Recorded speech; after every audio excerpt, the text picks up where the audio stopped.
radiation, you're gonna die soon. Okay, travel.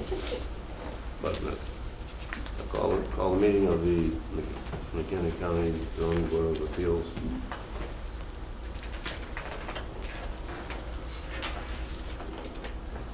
This is application number Where's that? Dave's mic. 2022. Here's your mic, Dave. 2022,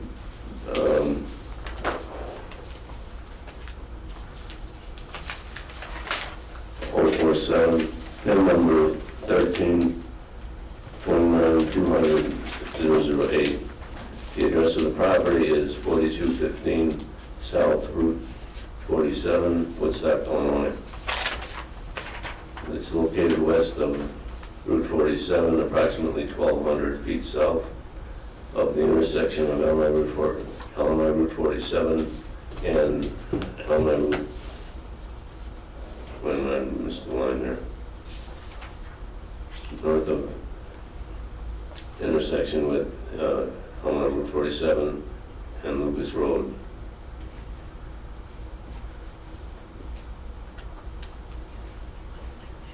Common address is 4215 South Illinois Route 47. The applicant is Iqbal Singe, how do you Singh. say? Singh. Singh. Sing. Okay. Singh, okay. Hearing is on today, March 9th, 2013. The request is for reclassification from A1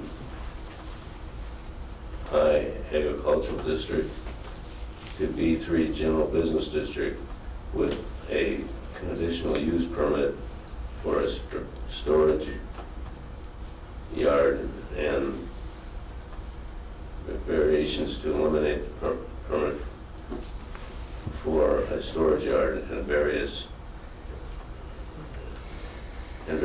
to eliminate the requirement that all outdoor storage areas and drives other than 24 by 14 entrance drive be paved, and 24 by 120 feet. other than 2,420 feet entrance drive paved, and Can you see okay? You want me to other, do that? other than 24 by 120 entrance paved, and eliminate that the storage be limited to vehicles, equipment, material, and leased by property owner or tenant. I apologize for that. I left my glasses at home. So, Do you want my glasses? Do you want my glasses?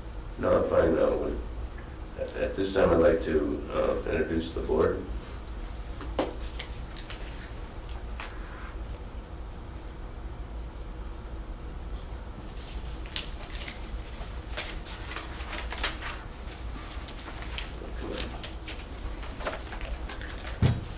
Charles Aldrich, Richmond Township. Vicki Gardner, Lundy Township. Linnea Kustra, Alden Township.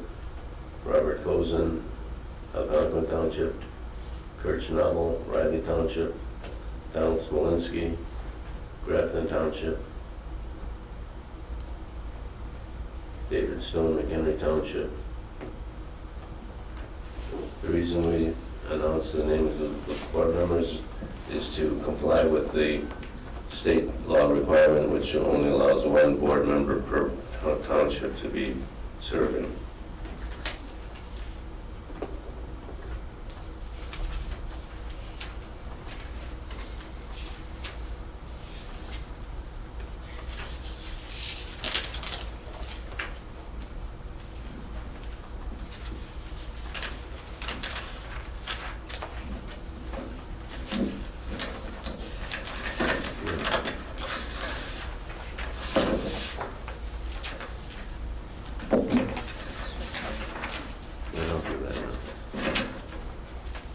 Published certificate of publication from the newspaper is dated February 17th, 2023, and thereby meets the ordinance requirements. Affidavit of posting was signed and date posted was February 18, 2023, thereby meets ordinance requirements.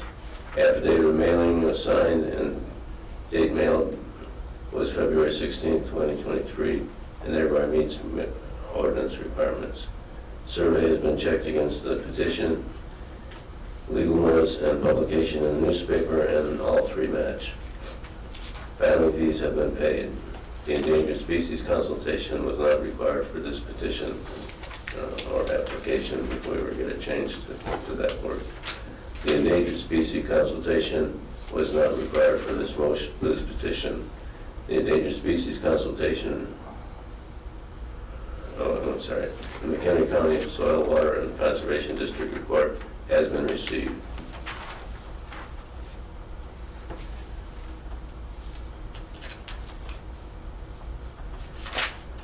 I take it you have a presentation. I do, yes. Let's start with swearing in though. If any of you intend to talk today, you need to raise your right hand.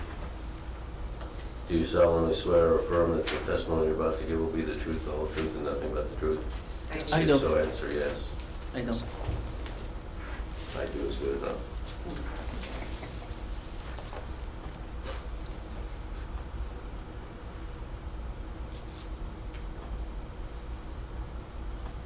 Okay, Mr. McKinney, you want to go ahead? Certainly, sure. Here on behalf of Petitioner Iqbal Singh and his family, they are contract purchasers of the subject property. They're hoping to develop this property into a parking lot, essentially for semi-trailers. And for my first witness, I'd like to call Mandeep Singh. So Mandeep, if you can state and spell your name for the record. Is that on? Yeah, I think it's on, yeah. My name is Mandeep Singh, Mandeep. Last name is Singh, Singh. Yeah. And you're here on behalf of Petitioner Iqbal Singh. He's your brother? Yes. And you, your brother, your father, you are all contract purchasers of this subject property? Yes. And that's the property at 4215 South Illinois Route 47 in Woodstock? Second, Mike? It's up to you. If it makes it easier for you, I'm just thinking. I might break the song. That'll be okay, I think. I don't No, know. Karaoke. Yeah. Well, thank you. Okay, we'll do it like this. Yeah. And as I indicated, you are hoping to develop the property so that you can lease parking spaces for semi and trailer parking. Yes. And is there a need for semi-truck parking in this area? Yes. Where are the nearest truck parking lots? There's one right in the hills where my family currently parks, and then there are two in Crystal Lake on Route 31. Okay. And you mentioned where your family parks. So you and your family have been in the trucking business for, you and your family are in the trucking business? Yes. And how long approximately? It's about 15 to 20 years. Okay, and that would be your brother, your father, your uncles, cousins? Right, a lot of cousins, my brother, and my uncles as well. Okay. So you mentioned that there's a parking lot in Lake in the Hills, two in Crystal Lake. Is there available parking spaces there? There is no parking available at these spots. Okay, and you indicated that you tried contacting a couple of these lots, even as recent as yesterday, and what were you told there? Yeah, there's a waiting list for anybody that would like to park at these spots. Okay. Your brother, for example, he lives in Crystal Lake, parks in Lake in the Hills. While that in and of itself isn't too far away, you are aware of other truck drivers in the area that do have to travel further, so that they can access their trucks. Yes. And obviously having to travel, the further you have to travel adds additional time to the job, makes the expenses more and the overall job less profitable. Yes. So again, you are aware, your family's aware of other owner-operators that live in McHenry County that are in the same boat. Yes, we are. Either having to wait for a parking list or having to travel out of the area to park their vehicles. Okay. So this type of business would be of direct benefit to other truck drivers in McHenry County. Yes. All right, so the property that is the subject of our petition consists of one 8.826 acre parcel, Yes. correct? And it's Yes. presently zoned A1. And again, we are requesting a reclassification from the A1 agricultural district to the B3 general business district. We're also seeking a conditional use to permit the property to be used as a storage yard, which is what allows us to use it as a parking lot. And then we're also seeking a couple of variations from the section in the UDO. The first being to eliminate the requirement that all outdoor outdoor storage areas and drives other than the 24 by 120 foot entrance drive must be paved. And then also seeking a variance to eliminate the requirement that the storage be limited to vehicles, equipment, and materials owned or leased by the property owner or tenant. Correct. Because obviously if we didn't obtain that variance, you would only be able to park your own vehicles out there. So let's talk for a minute about your proposed operation at the site. So again, I describe this as a parking lot. So we're essentially talking about a big parking lot to accommodate semi-truck trailers. Yes. And you'll be leasing these spots to different users. Yes. And again, hence the variance that we're seeking. As indicated on our site plan, trucks would enter the site onto a paved drive with a security gate. Yes.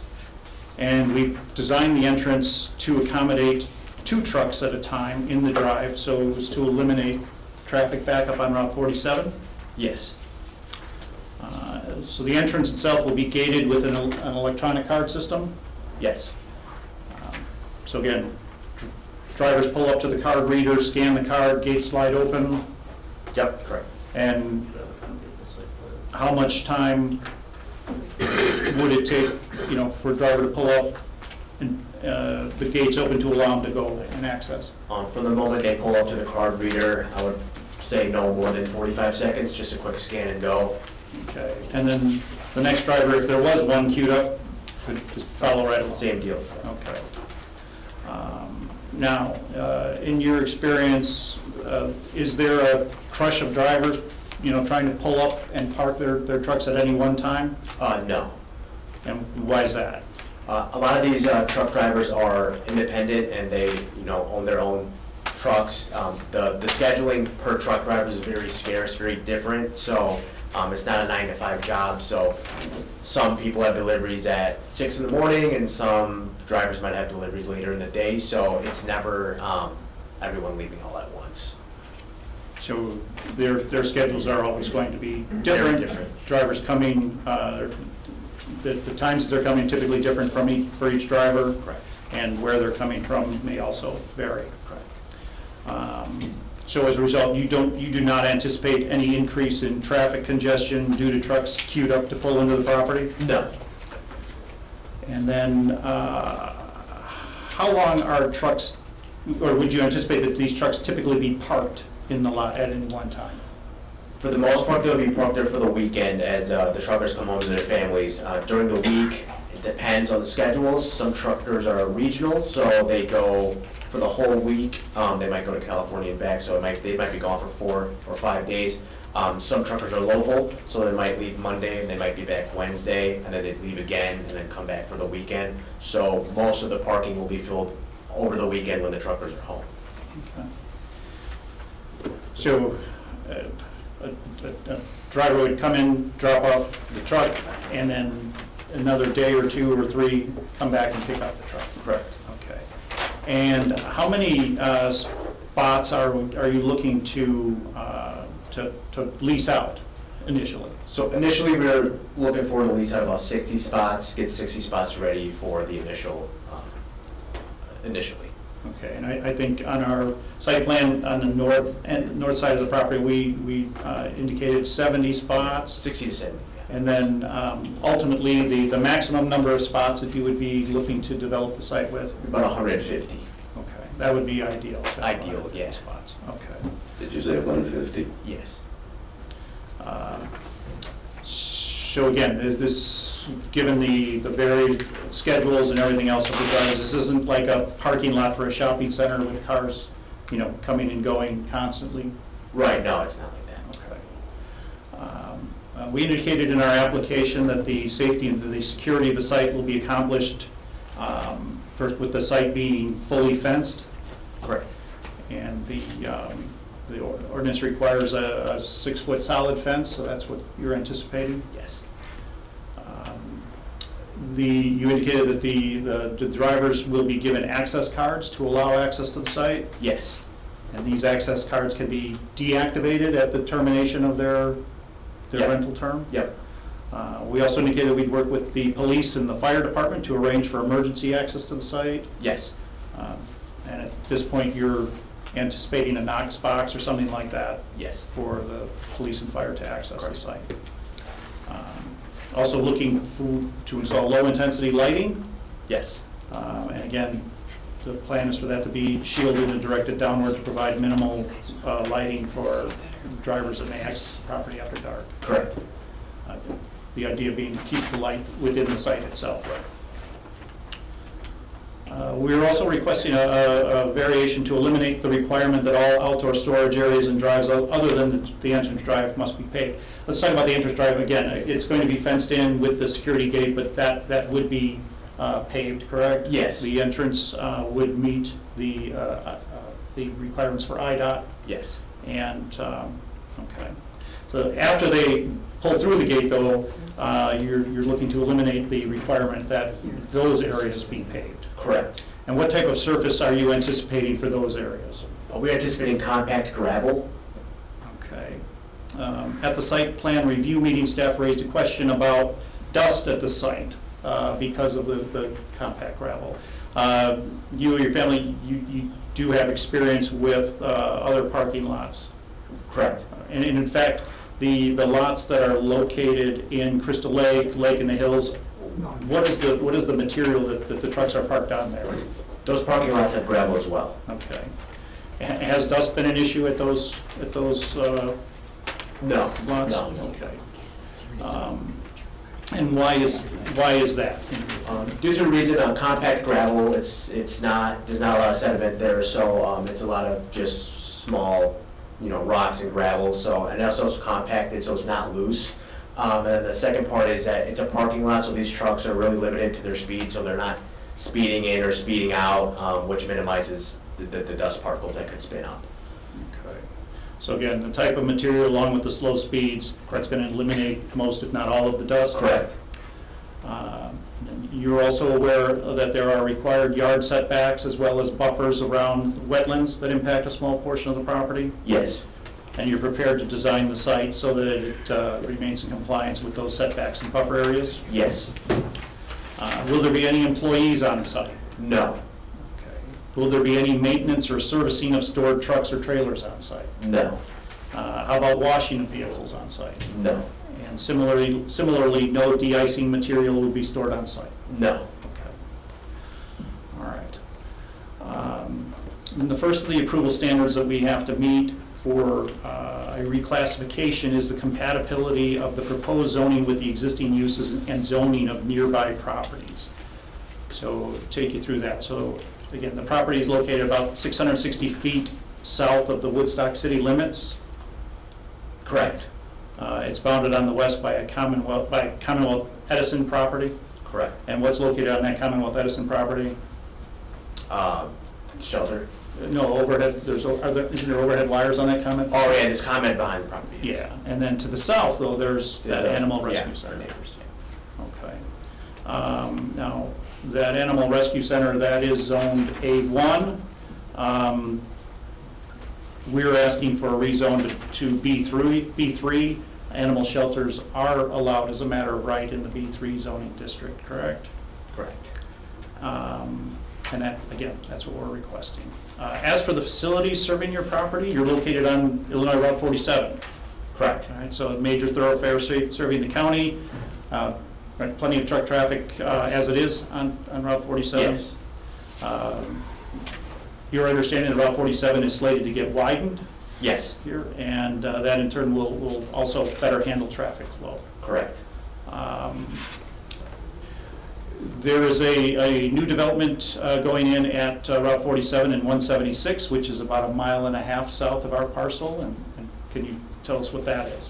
Yeah, so it looks like there's an oasis being built for travelers and truck fueling. We know that's at 47 and 176, so looks like it's it'll be built soon. You know, the sign actually says it's an oasis, so Oasis, it's a yeah. truck stop. Right, truck stop and, for pretty much anybody. Okay. And then north of that, north of our parcel, obviously, we've got the city of Woodstock. There's other commercial uses approximately 1 mile north of this property location. Correct. So would it be your opinion that given the location of this property, the other types of uses that are in the area, the accessibility to main roads, the proximity to Woodstock city limits, that our proposed zoning is compatible with the existing use and zoning of nearby properties? Yes. Okay. The second standard here is the extent to which the property value of the subject property is diminished by the existing zoning. Here, I'll leave it up to you guys. I have the owner of the property here. It's just basically the information that I would ask that he testify to. I can call him as a witness for this part, or I can wait till the end and call him at the end. Do you have a preference? Anyone else here have a preference? Okay, It's up to you. then I'll ask you to step down for a minute. And just do this. Yeah, sure. Then for my next witness, I'd like to call Rafael Arellano, if I pronounce that correctly. If you could state and spell your name for the record. Yes, my name is Rafael Arellano, Arellano. Okay, and you are the owner of the subject property? Me and my beautiful wife here, Okay, my boss over here. good deal. Well done. How long have you owned the property? We have owned this property close to 3 years. 3 years, okay.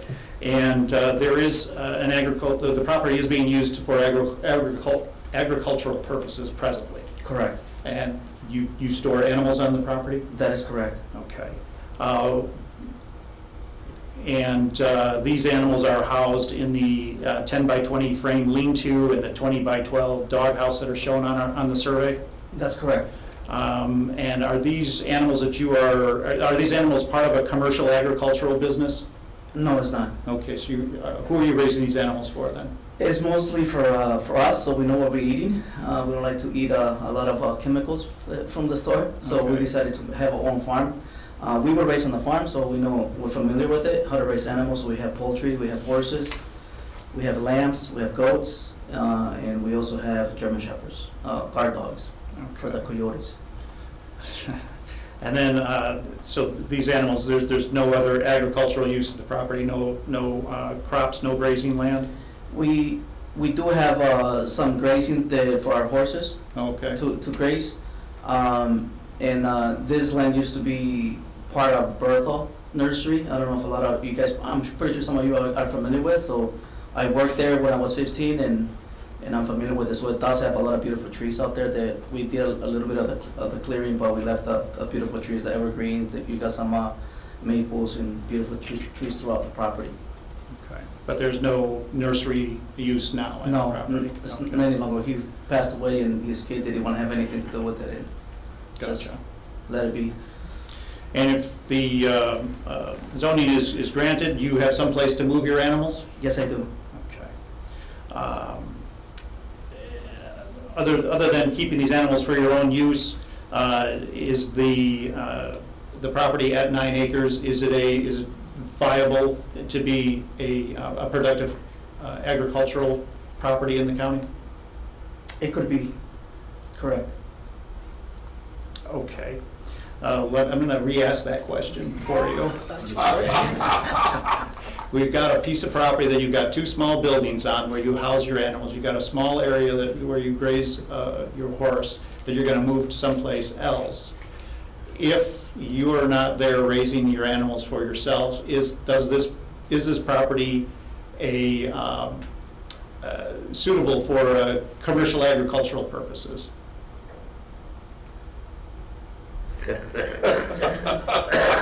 is a right course. answer here. Gotta say what he thinks. Would it make more sense for a property to be of commercial value in the county? Would it make sense for it to be larger and not tree covered so that it could be cultivated or otherwise used for farming purposes? Correct. Okay, thank you. Would the denial of this petition negatively impact your property value? Yes, it would. Okay, and I'm guessing that the purchase price for the property as a commercial property is higher than it would be if you were selling 9 acres of farmland. That's correct. Okay, thank you. I have nothing further. Thanks.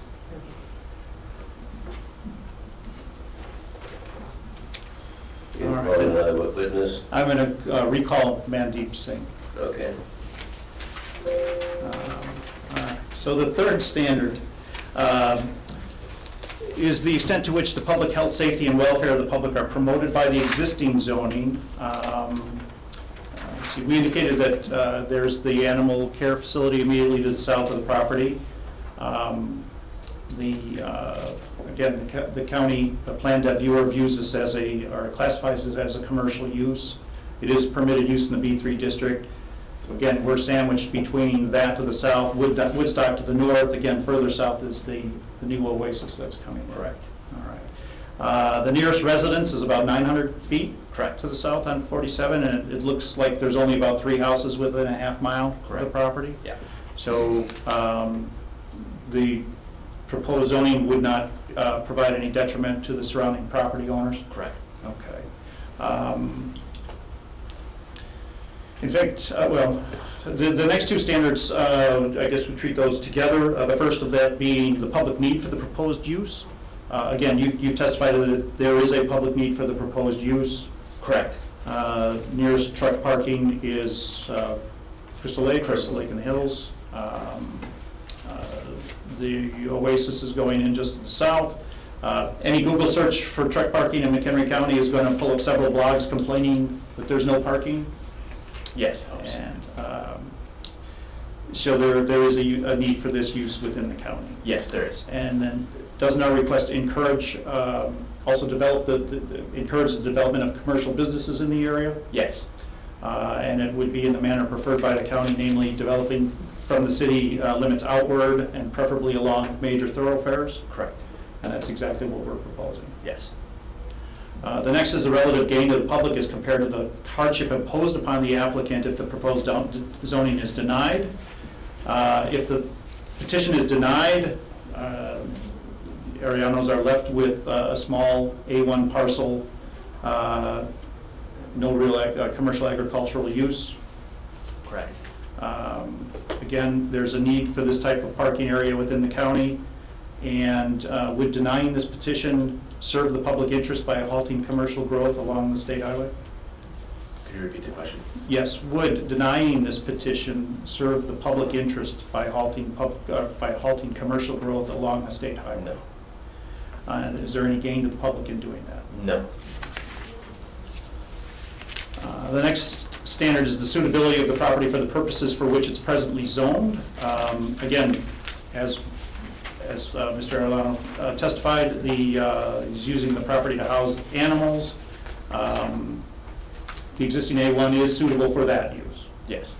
Okay. But as he testified, the size of the property does not lend itself to a commercial ag use. Correct. So now, does it make more sense for this property to be used for the uses permitted in the B3 zoning district rather than for it to be restricted to farmland? Yes. It does make more sense, or it does not make more sense? Does not make. Okay. So it makes more sense then to use it for B3? Correct. Gotcha. The next standard is the length of time that the property has been vacant as zoned in the context of land development in the vicinity.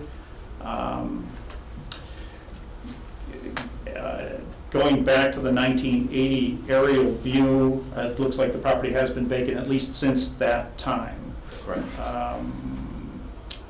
there didn't seem to be any agricultural uses on the property. It only seems like in the later years that there were trees that grew up on the property. Right. But there is no nursery use out there presently. Correct. So now it's basically just tree and brush covered. Yes. Other than the small lane and the couple of small buildings that the area owners put in. Yes. And even those were just put in the last 2 years. Correct.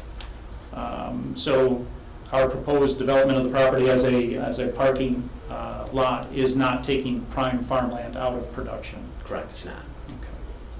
Then the final standard for reclassification is the consistency of the proposed amendment with the adopted comprehensive plan and the appropriateness to the comprehensive plan to the subject property. So would you agree with staff's assessment that the property is consistent with the recommendations provided in the 2030 and beyond plan and its future designation of retail? Yes. Thank you. The next thing that we have to show or satisfy are the approval standards for a conditional use, and specifically the approval standards in this case for a storage yard. So I'll just take you through those quickly. Storage yard has to be located on a site with a minimum of 1 acre in size. Our parcel is almost 9 acres. Correct. The storage yard will be completely enclosed by a solid fence, minimum 6 feet in height. Yes. And that's what we're planning on doing. It does require that outdoor areas shall be paved, but again, we're requesting a variance to that to allow the drives and parking areas to not be paved. Correct. And again, some of the reasons for that, because we're seeking that because of the size of the area that needs to be, that would otherwise need to be paved. Correct.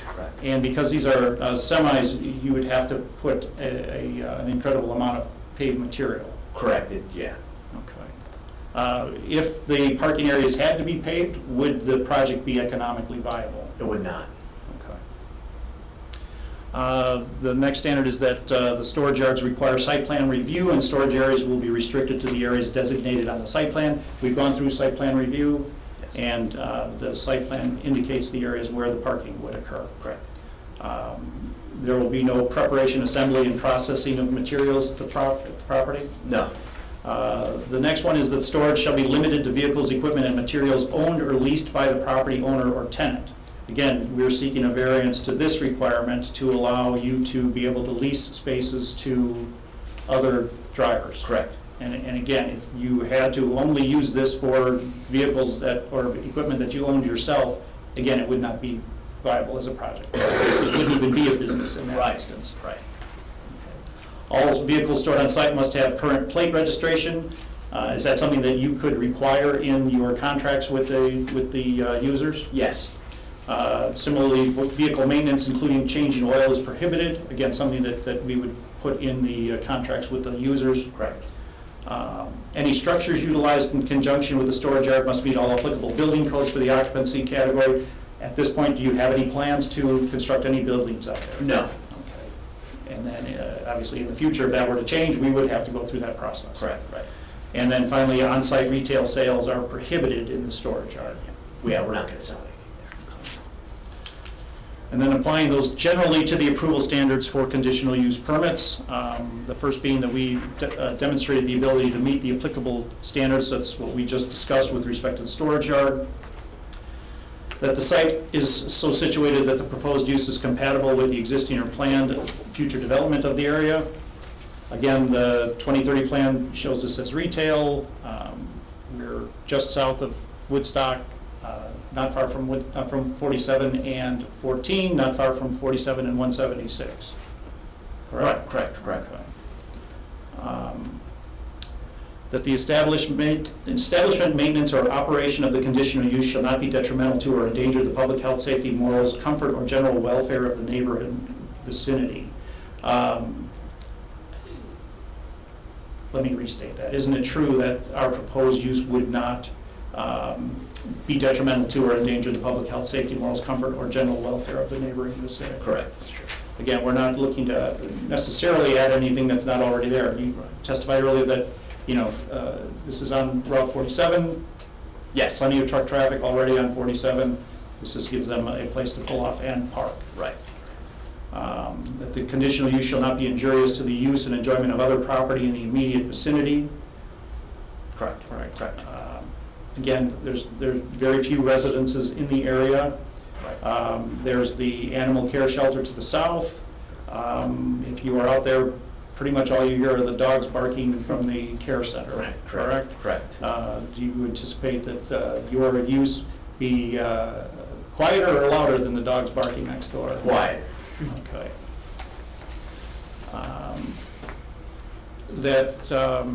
And for those reasons, that the conditional use would not substantially diminish or impair property value within the neighborhood? Correct. Again, all of this property is slated down the road to be retail anyway. Correct. That adequate utilities, access roads, drainage, and other necessary facilities have been or will be provided. Correct. Isn't it true that we are taking adequate measures to provide ingress and egress to minimize traffic congestion and hazard on public street? Yes. And again, that's a result of designing the entrance way to allow more than one truck at a time to pull onto the property? Correct.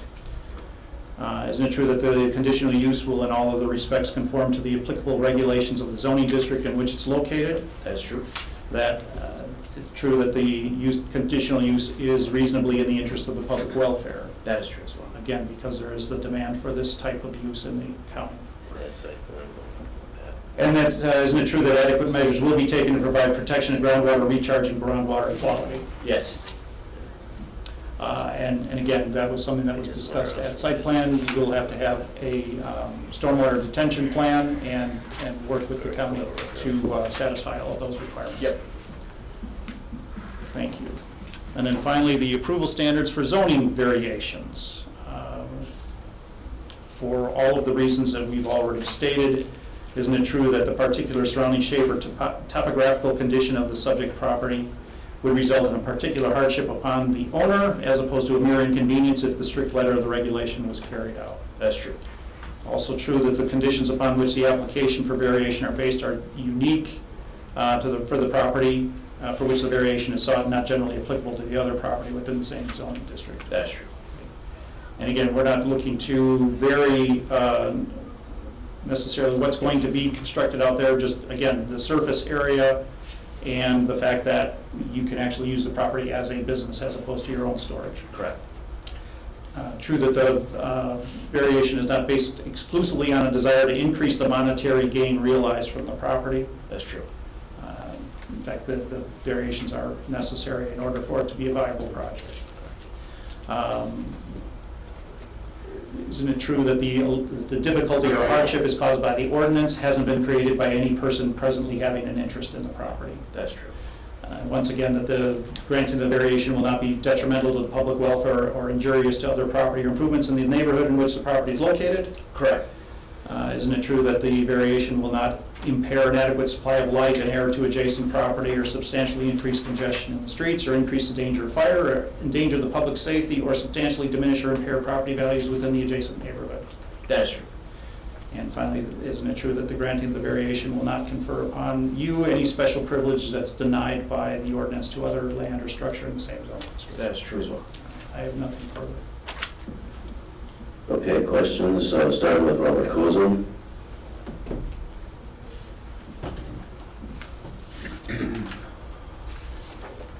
Thank you, Mr. Chairman. And can we clarify the type of trucks that you're talking about, from the largest to the smallest? Right, so we would do like the full trailers and truck and trailers, the 50-foot trailers, and either a sleeper or a day cab, depends on which type of truck the tenant or the leaser has, but it would be just like a semi-truck, either like a sleeper, which has beds in the back if they're going to be long, or a day cab, which if they're going to be doing local day trips, and then most likely they're going to all have trailers, about 52 to 54 feet long trailers. So those are the main type of trucks that we anticipate having being parked in the lot. So just to be a little bit more specific, so it won't be just cabs only. Correct, it'll be with the trailers as well. Will any of the contents include, will there be active contents with those cabs? Meaning, or will they be empty? For the most part, they will be empty. If it could also depend if someone is scheduled a delivery for Thursday and they are home Wednesday, they might just park overnight and then they would deliver the next day. But for the majority, they would come back empty.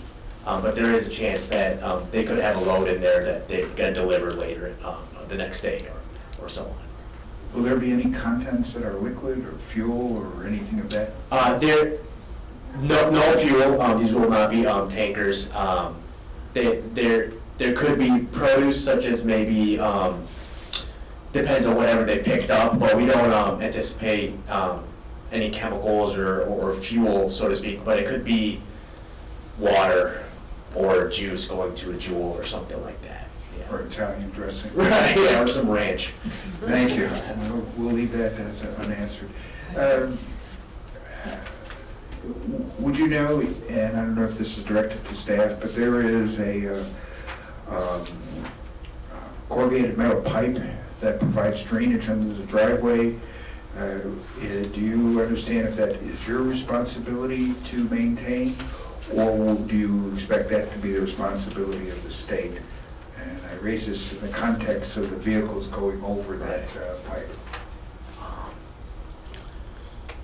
Actually, Mr. Arano had applied for a permit, a curb cut through IDOT. Correct. And so you may be better able to. Terry, I'm sorry? into the mic. Sorry.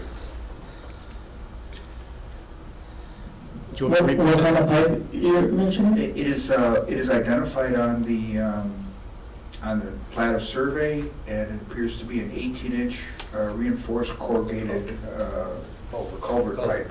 Oh, we're talking about the culvert that was installed was a reinstated concrete pipe. Those were installed by the requirements I got when I got the permit to have an entrance. So they are within the requirements I got, and I installed that within the requirements, and an engineer prepared the plan and everything. So it was done according to IDA's requirements.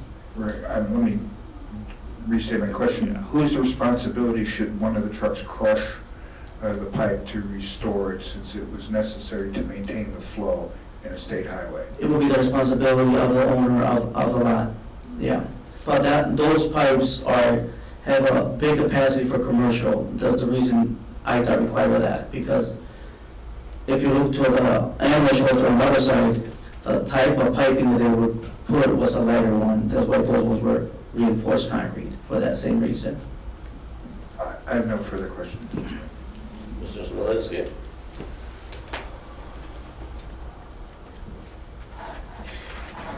Thank you, Mr. Chairman. Mr. Singh, what specific type of trucking business are you in? We just transport. So my brother and my family, I'm not a trucker myself, but my brother and my family, independent transporters, so just picking up deliveries or shippings and delivering them to different Box truck or tractor trailer? tractor trailer. So, yeah. And where is that business located? It's out of Crystal Lake. Yeah. Thank you. With regard to the parking, individual parking spots on the site plan, I noted on there that they're 10 to 12 feet wide. Right. How deep are they? Deep, I would say probably about, I would say no longer than the length of the truck, so probably around 60 or 70 feet, I would probably say. There are some 70-foot trailers. Right, correct? so- Plus, with a tractor on top of it, you're talking probably over 100 feet. Right, it would most likely depend on the tenant, I would say, who was leasing the spot. We could accommodate for their tractor and trailer, because there are some trucks out there that are larger than others, so depending, we don't anticipate too many major one of the bigger sized trucks to be there, but if there are, we would accommodate for the size of their trailer and truck and have that price or whatever they'll lease for that spot accommodate based on that. And again, it's not just for tractor trailers, it would be for straight trucks as well. Correct. In your storage contract that you would have with your lessees, is there any limitation on the cargo that they would be storing there?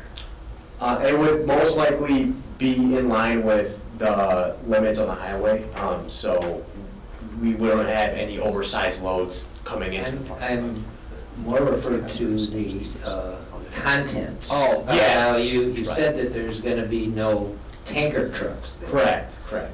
What about any limitations on the box trailers and what their cargo is? Correct, we would have in the agreement, based on no hazardous materials or something like that, could spill or something like that. Yeah, so That's we would, what I was getting to. right, yeah, we would have it in the agreement that, to make sure that, because they know what they're picking up, it's not that they're picking up and they don't have, so we would make sure that if you guys are gonna come back to the parking lot for a day or so, please make sure that, it's not something that is gonna be hazardous to the environment. Obviously, no hazards or no illegal Correct, correct. contents. Yes, correct.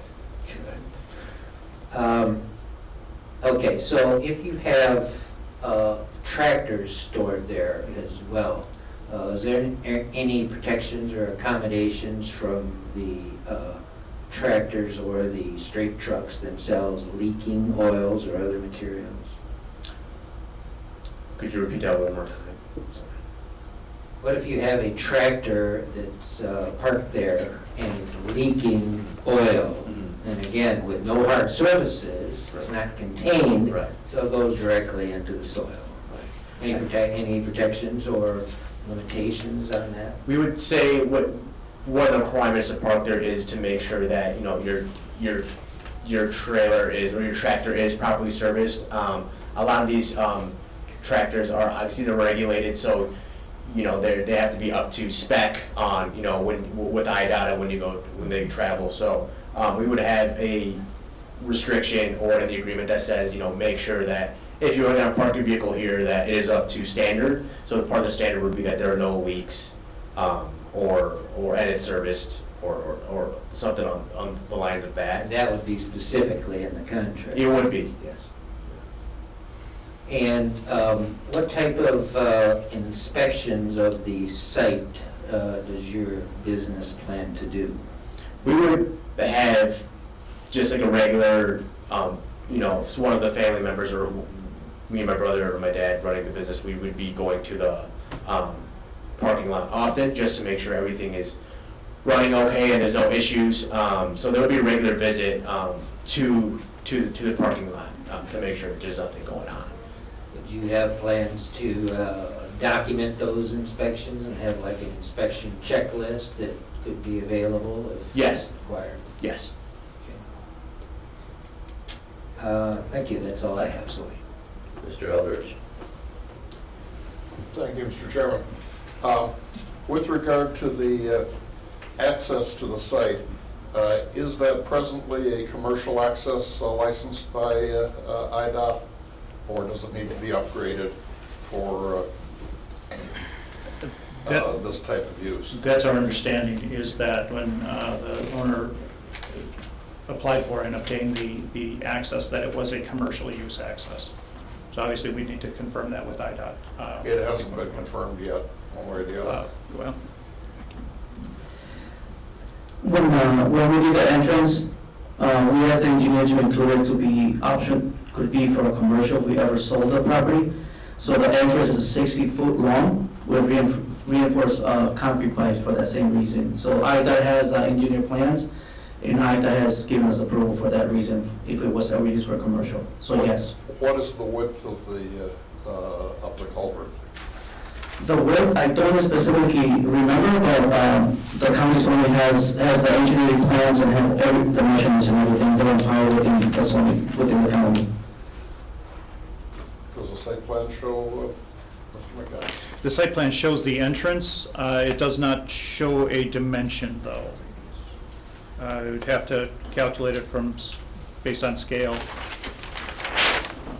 But it is shown here on the survey and then also on the site plan, which is obviously based on the survey. I believe our proposed entrance was going to be 24 by, let's see.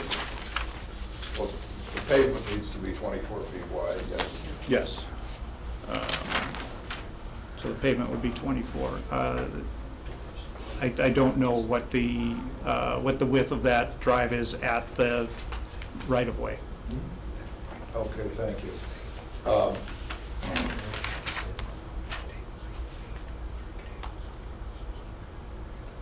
Roughly what thickness of compacted gravel do you expect to be located where trucks will traverse? So we were gonna have professional company come out and, level out some of the area that we would want to start with, start having those spots leased out. And it really depends on the area, because some areas might need more gravel than others.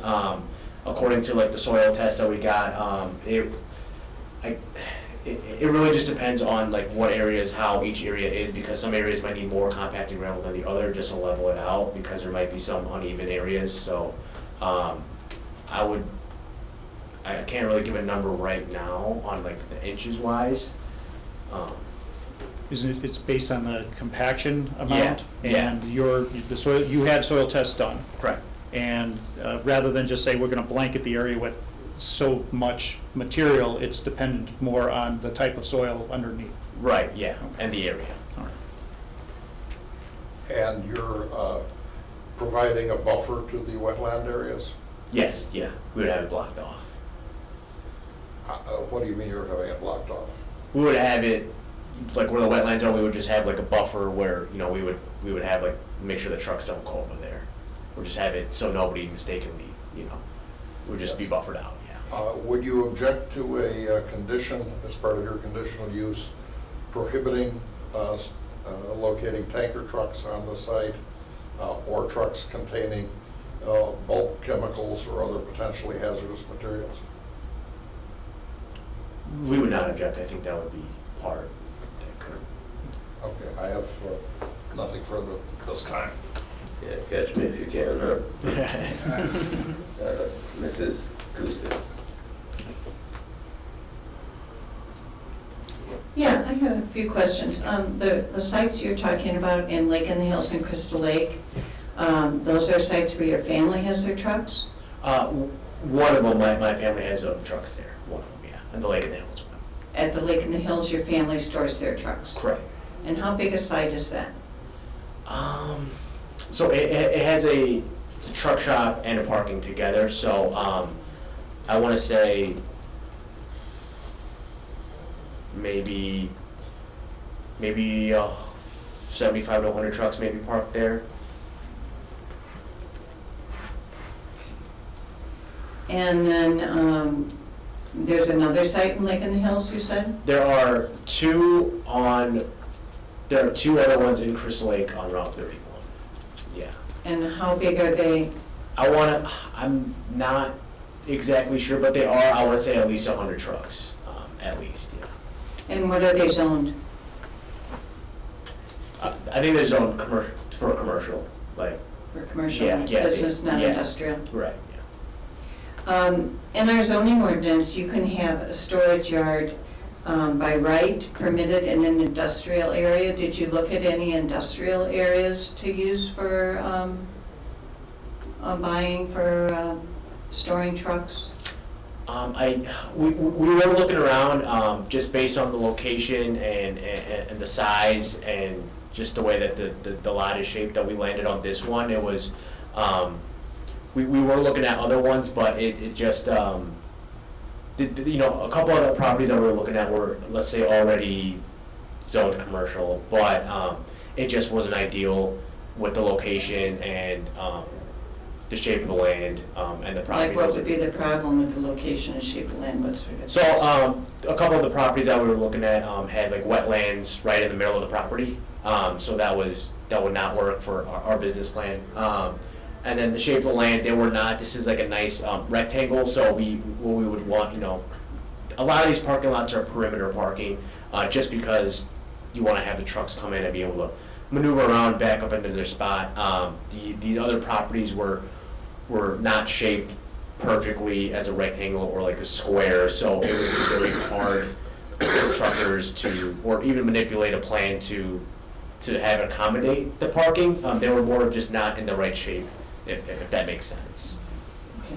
And so those properties in Route 31, you're leasing to other trucks to come in, similar to like you'd want to do here? Correct. Okay.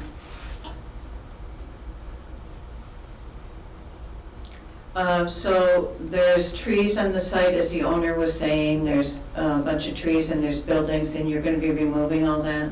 Correct. We would, for the most part, we would start clearing those areas and leveling up the land just to make some parking space. So you're basically going to have to remove everything, right?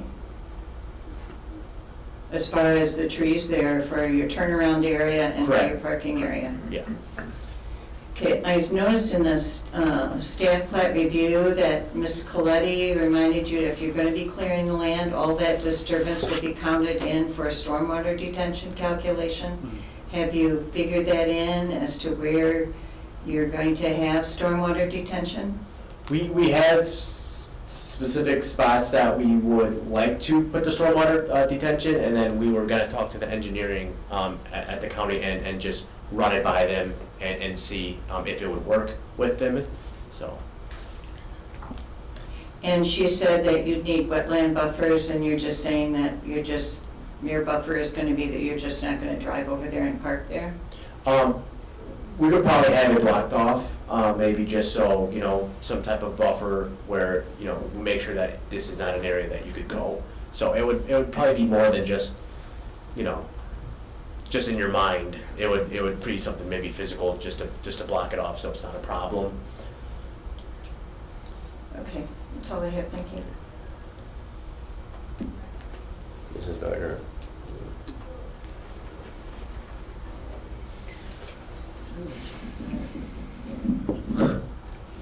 I hadn't actually heard of this business plan before, and I think it's interesting. I think it is a good idea, actually. How much traffic do you think will be generated, estimated, on a daily basis, coming and going? Let's say you have the back end, or, yeah, the north end is filled. There, you have 65 trucks back Right. there. So on a daily basis, just like each day, Yeah. I would probably anticipate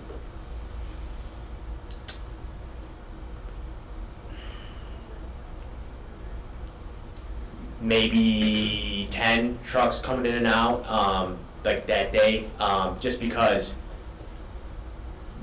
during the week it's very, very slow. They're all gone. But maybe like Sunday, maybe you could have a little bit more because truckers do tend to leave the day before because they might have a delivery on the work week, which is Monday. Yeah. So it's very minimal. Maybe one every 2 hours, Okay. if that, on a daily basis. Yeah. Okay. So it's not going to generate a lot of traffic on the 47 in any way? No, absolutely. Okay. And how does this work exactly? Do the truckers arrive in their cars and get in their trucks and leave the cars there? Correct, right. They would, they either get dropped off by somebody, which is, convenient, or they would drive their own car and then they would pull out their semi-truck and then go park their car in their spot, and then, when they come back, just do the same thing, and then they can Okay. take off. Yeah. Now, you said some of these trucks may have goods in them overnight. Correct. Like, if it's something that needs to be refrigerated, Mhm. would that mean that that refrigerator has to be going all night long? Correct. So some trailers are reefer trailers where they have the reefer on them that sustains a certain temperature in the trailer. Based on what temperature the goods are, if it's frozen goods or if it just needs to be cold, It's an automatic. It's automatic, so if it gets below a certain temperature, it'll kick on. But if it's already cold enough, it'll just stay off. So if it is refrigerated goods, then it would need to be the reefer would need to be running as long as the temperature is. Okay, does that create any kind of noise? It's very minimal. It's not, they're not loud, they're not designed to be loud. Like the engine of the truck right. doesn't have to be running? Right, no, it's just a trailer part. Okay. And you were explaining that some of these cabs have like sleeping units in them. And would you allow sleeping overnight in this place? We would allow it unless, if the county really doesn't want that, then we would have it where, so you're not allowed to do it. We don't. Does that happen in the other places that you go?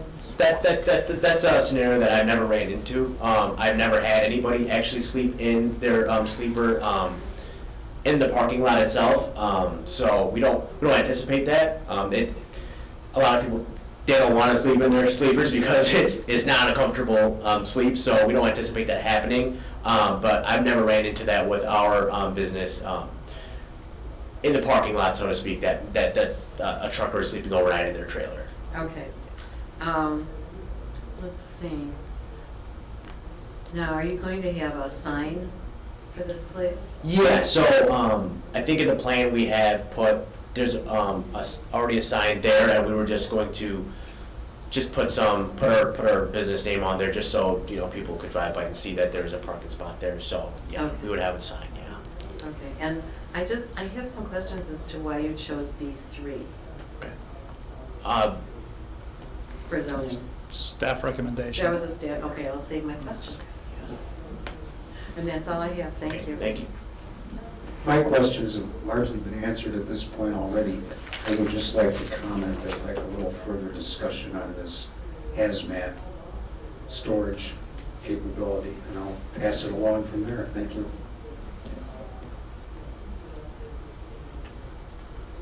You finished?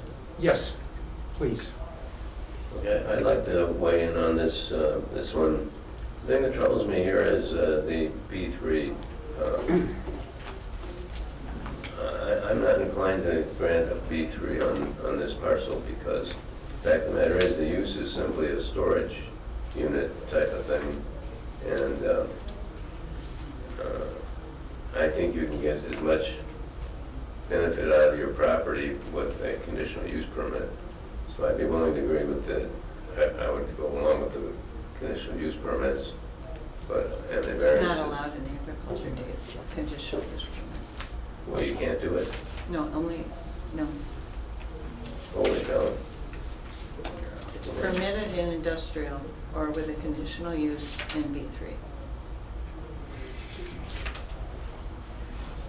And B3 is more in keeping with the 2030 plan. Is that what it was? Yeah. I'll show you Okay. the chart. So in other words, what you're saying is our hands are tied? Yes, your hands are tied. You have to do what we ask. I'm leaving. Biggest laugh of the day.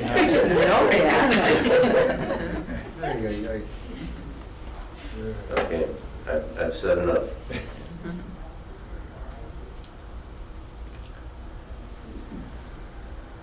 See, we're going to start with the conditional use. Staff. Questions Ann. from staff? Or questions by Ann. Oh, we have to finish our hearing. Questions by Anna?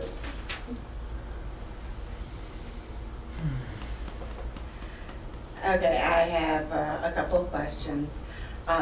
You've indicated that your business plan will have basically truckers who reside somewhere in the area will be parking their trucks when they're home. Okay. Do you have any thoughts of ever doing where it's a drive-through situation?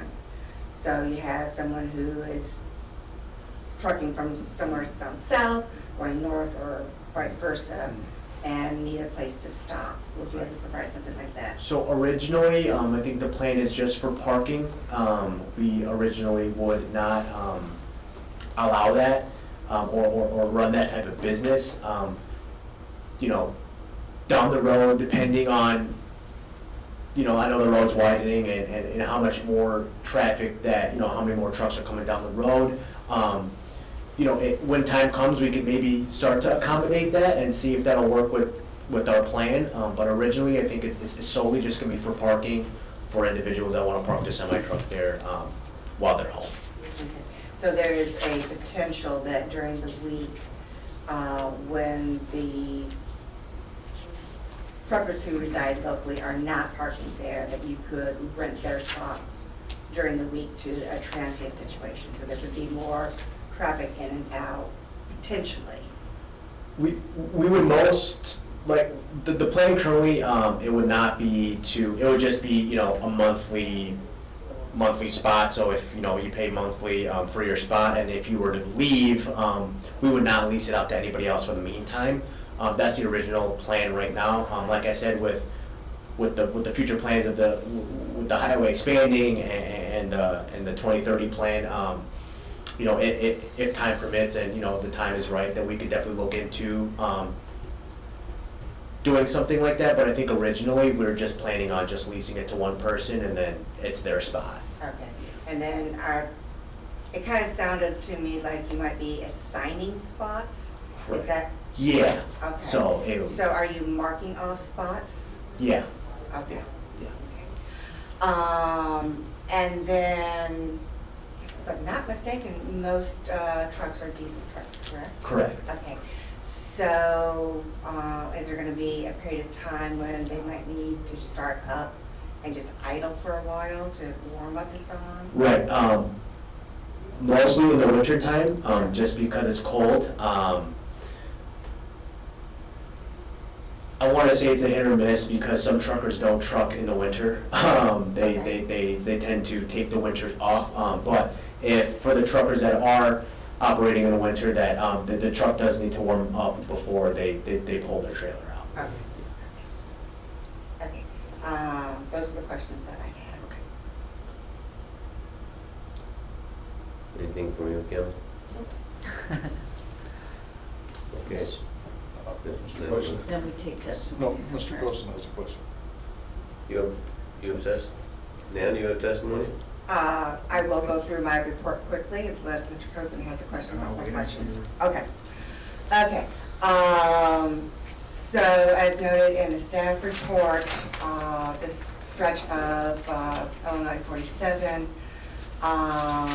is designated on the comprehensive plan for a retail development.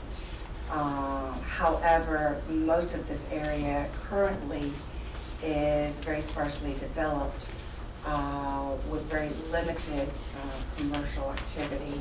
The most intensive commercial that you'll find is about a mile north within the city limits of Woodstock. Primarily because of the sparse development in the area,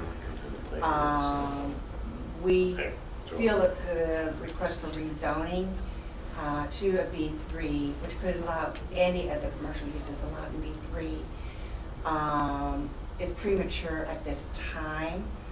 I'm not saying that this might not be an appropriate use at some time in the future, but at this time, this is premature. Without having the B3 designation, the conditional use could not be allowed. So that kind of negates that portion of their request. In terms of the variances, staff has no significant concerns in terms of the variances that have been requested. And we feel that those can be addressed during the engineering of the site.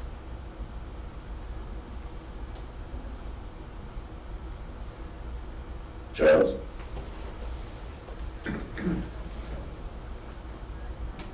So just to clarify, the only way they can get their request is if they get a map amendment either to B3 or to an industrial category. Correct.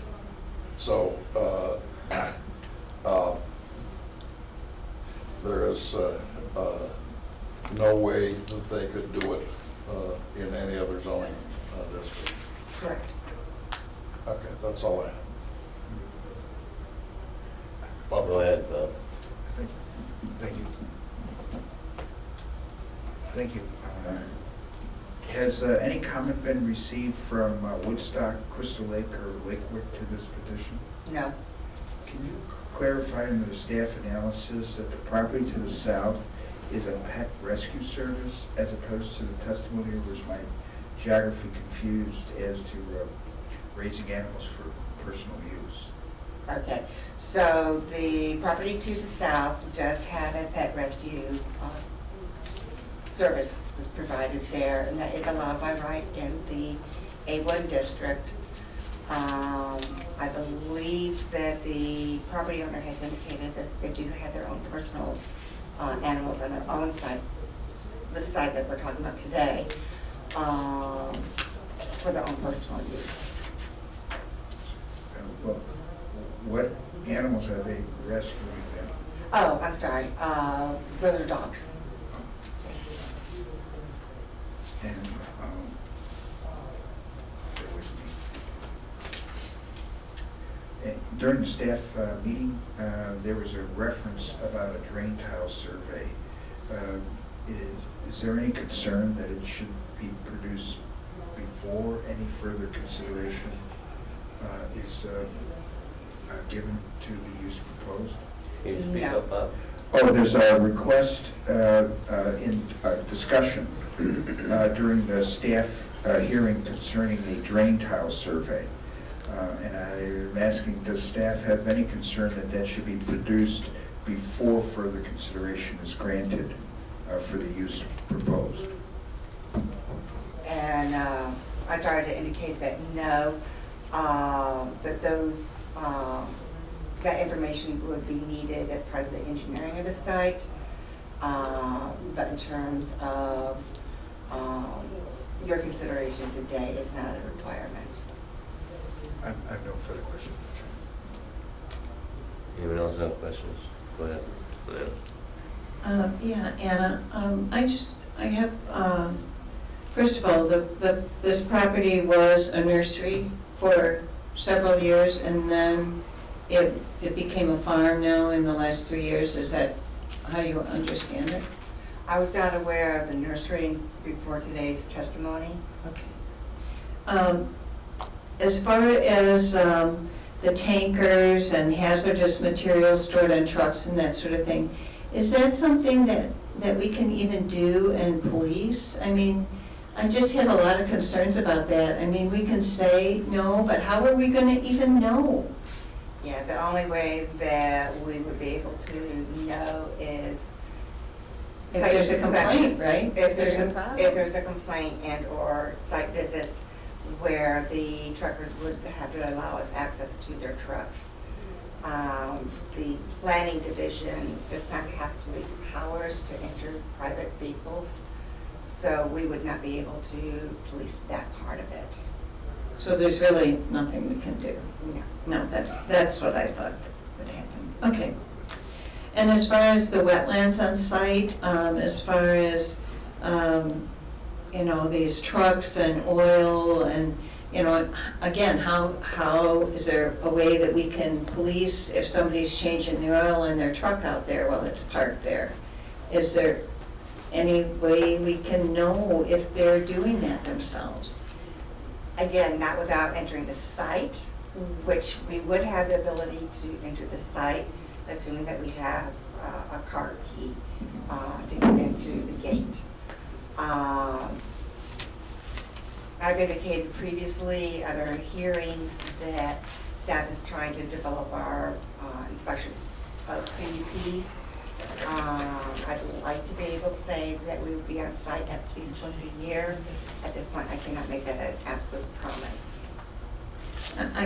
I just have trouble with thinking about, you know, if we're approving something that we have to really police, then maybe we shouldn't be doing it, you know, because that's not something I think we need our taxpayer resources from the planning department needing to have to do a lot. So that's just my editorial comment. So I'll move it along. Anna, was there any discussion about using a asphalt surface rather than the gravel? So as part of staff plat, we had asked about using the asphalt. Again, the applicant has indicated that for cost purposes, that they have a preference for using the gravel. It is a variation, and that's something that this body will have to decide whether to grant that variance or not. Okay. I don't have good direction for you one way or the other on that. Right, I understand that. Thank you.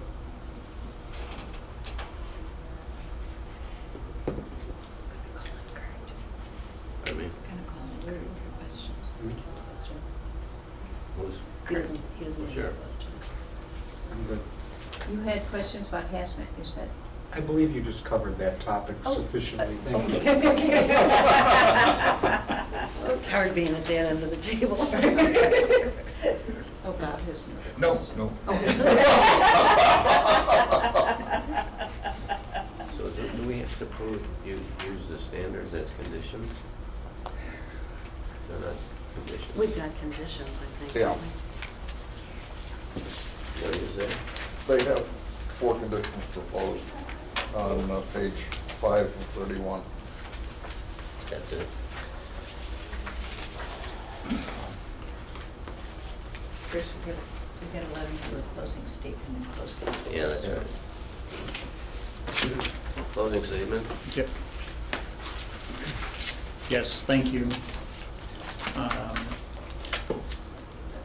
Again, as petitioners established, there is a real need for this type of use in the county, in this area in particular.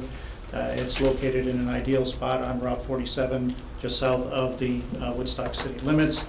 To address a couple of the concerns that were raised here with respect to like sleeping in the sleepers overnight. In doing some of the research on this, that's one of the things that that has come up, that you know, because of a lack of parking, a lot of truck drivers are parking on the sides of roads. So that this would alleviate that, so there'd be no reason for them to drive to a parking lot to then sleep. Now, it's not to say, you know, can't guarantee that, but that seems to be what, you know, what's out there in the public space regarding this.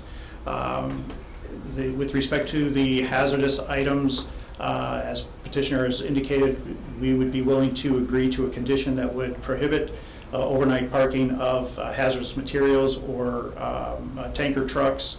As for policing that, this body regularly grants conditional uses and imposes conditions on uses that are approved. The thought being that if you violate those conditions, your conditional use is revoked.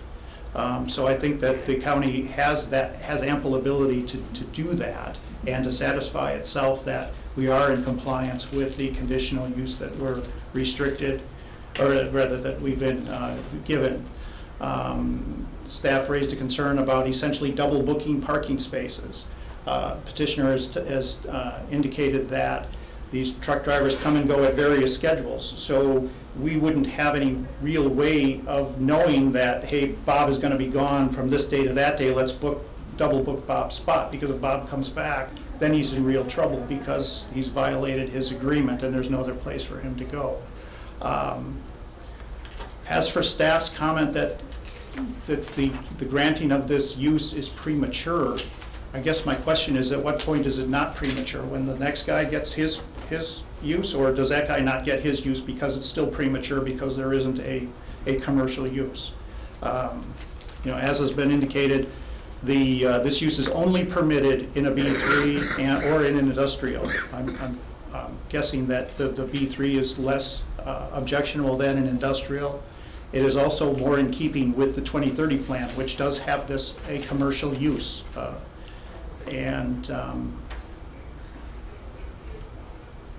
We think that we've met the standards that are set forth in the ordinance, all 4 sets of standards that are set forth in the ordinance, and we appreciate your time. Thank you.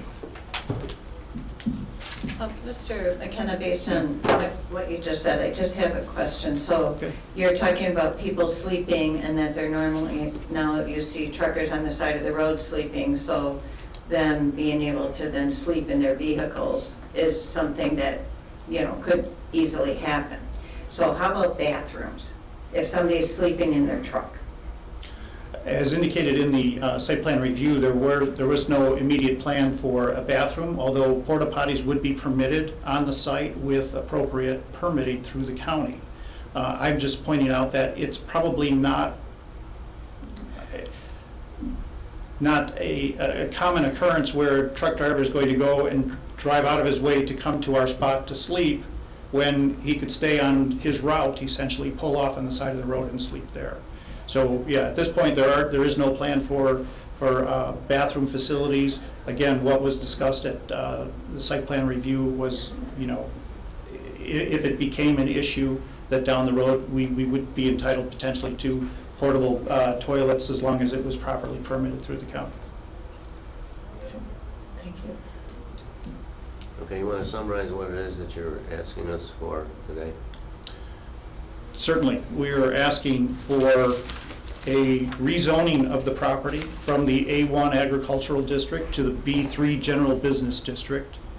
As part of that map amendment, we are seeking a conditional use to allow the use of this B3 parcel to be used as a storage yard, which in turn allows us to park trucks. We're asking for variations to the requirements set forth in the ordinance that are specific to a storage yard. The first of which is to eliminate the requirement that all outdoor storage areas and drives other than the entrance drive must be paved. And the second, and I guess, and along those lines too, I know the question about, okay, if the truck is leaking oil, there's not a hard asphalt surface there. But again, there is going to have to be enough material there to provide compaction for these vehicles. So there's likely to be some impermeability there as well, because again, this material is going to be compacted and there's going to be enough of it to withhold the weight. I'm sorry, Dave, I went off on a tangent. The second variance that we're asking for is to eliminate the requirement that the storage be limited to vehicles, equipment, and materials owned or leased by the property owner or tenant. Again, without that variance, we don't have a business. We have a parking spot for Mandeep's brother's truck, and we don't need this parcel for that. That's essentially what we're seeking. Okay. So the chair will entertain a motion to change the zoning from A1. We need to do conditions, or should we do the zoning first? No, we'll do the condition. You're right.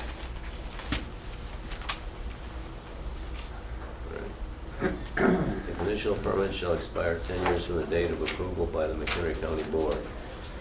Apply for a stormwater permit within 4 months of County Board approval of this conditional use permit. You must apply for, okay. Obtain an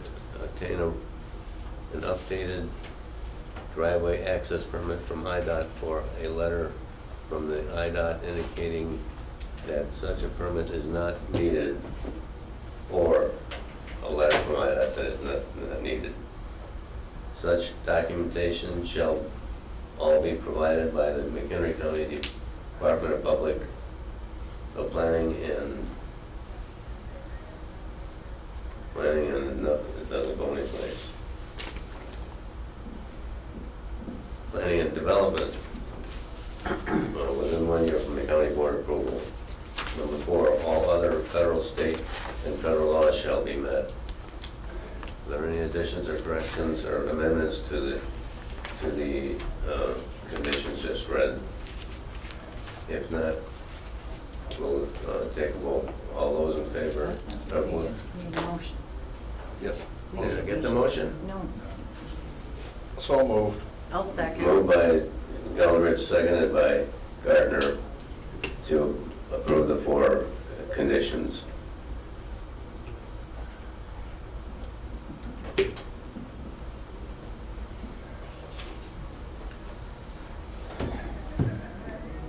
Okay. Then we're gonna go to a vote. Eldridge, Yes. Gardner, Yes.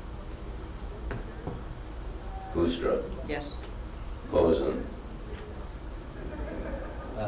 Yes, I heard. Yes. Did you vote? Schnabel? No.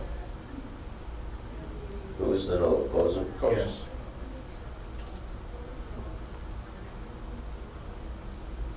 And Schnabel? Yes.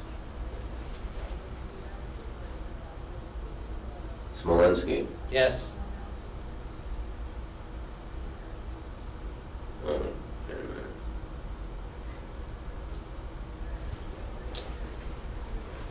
Stone, yes.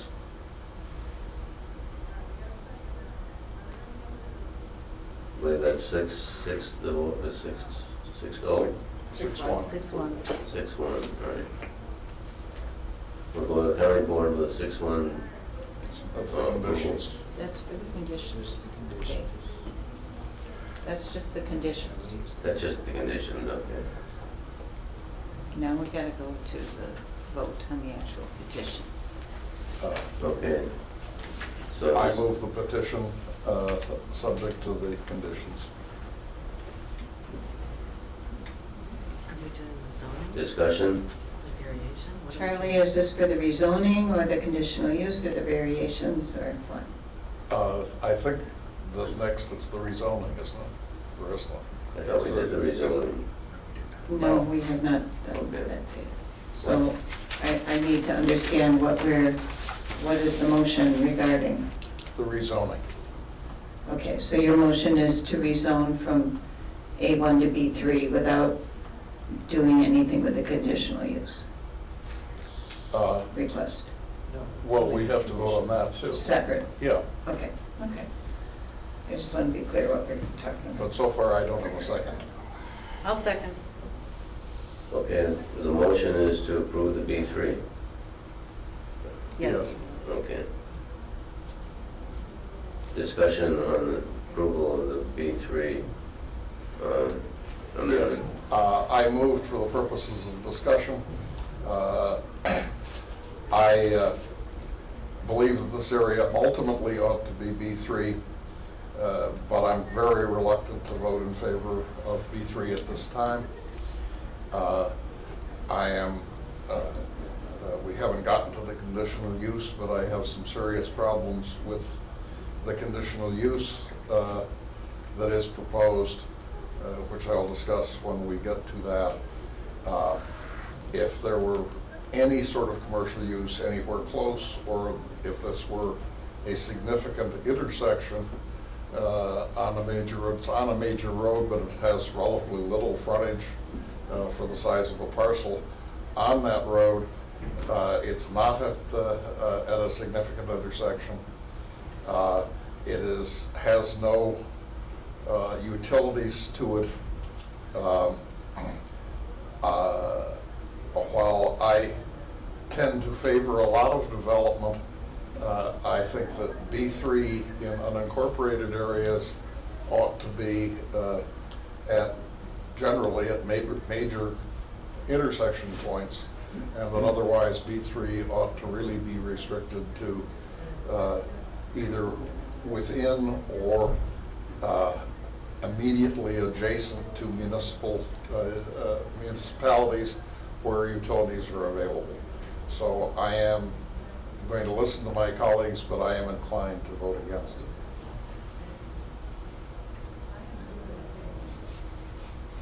Is there any other motions or No, we amendments? gotta have discussion. We gotta go Discussion. down at the end of the table and start Yeah. discussion on that motion. Oh, is that where we're at? Yeah. Move it. This is, I didn't sign up for this. Okay, starting down with Mr. Cozen.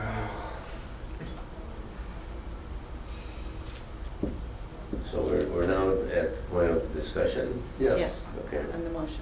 Go ahead, Mr. Kaiser. Thank you, Mr. Chairman. I will attempt to pierce the confusion that I hope I did not contribute. The term that I had long heard was a term called spot zoning. I've also been informed by the legal minds that that in of itself is not a pejorative term in land use. But in this occasion, B3 zoning standing between a wetland to the west and a drainage area on a state highway raises grave concerns by the number of vehicles that will be there longer than 8 hours, both with cab and with content. And so therefore I do not see how this could be substantiated by the zoning around it or the distance from established municipalities, to which then a cleanup may be imposed not only on the taxpayers but on the drainage of the area, even given that there is the possible existence of field tiles which can convey it to points as yet unknown, but bringing consequences to it to which the county may be answerable to. And for that reason, I am not in support of this rezoning. Mr. Smolinski.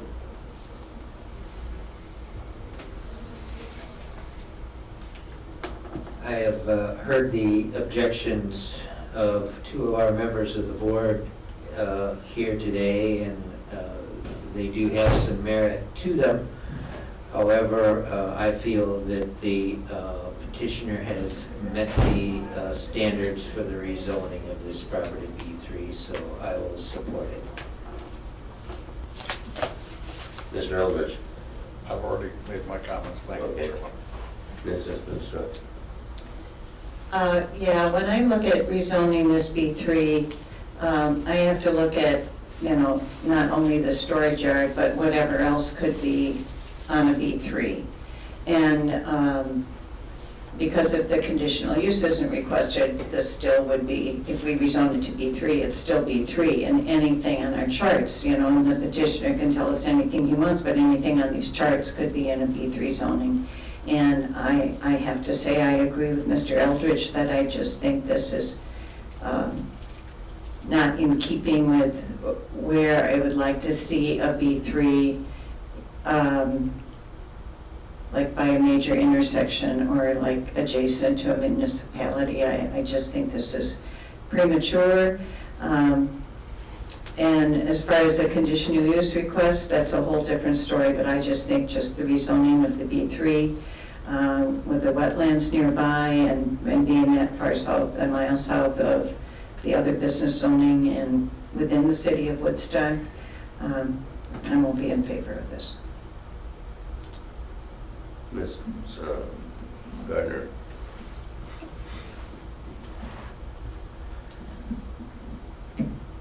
I don't have a particular problem with the B3. I think that eventually 47 being a thoroughfare that's fairly well used and is going to be expanding, I think it makes some sense to start somewhere, as Mr. McKenna said. I don't necessarily feel that it has to be attached to existing B3 or to an intersection. I do think that for the use that's proposed, it is a very good spot for that. However, in the future there could be another oasis or, some other business such as that, which in my mind makes sense. So I am going to be in favor of this.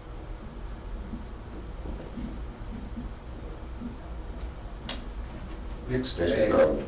Yes, mixed bag of opinions so far. Let me first say I have no question in my mind that there's a need for this type of parking facility. Well aware of the need for it. However, I have to also concur with some of the comments from the other members that it would seem that this type of a property would be better zoned industrial and overlooked by a municipality of some type, not just thrown to unincorporated enforcement mechanisms, of which there really are not too many.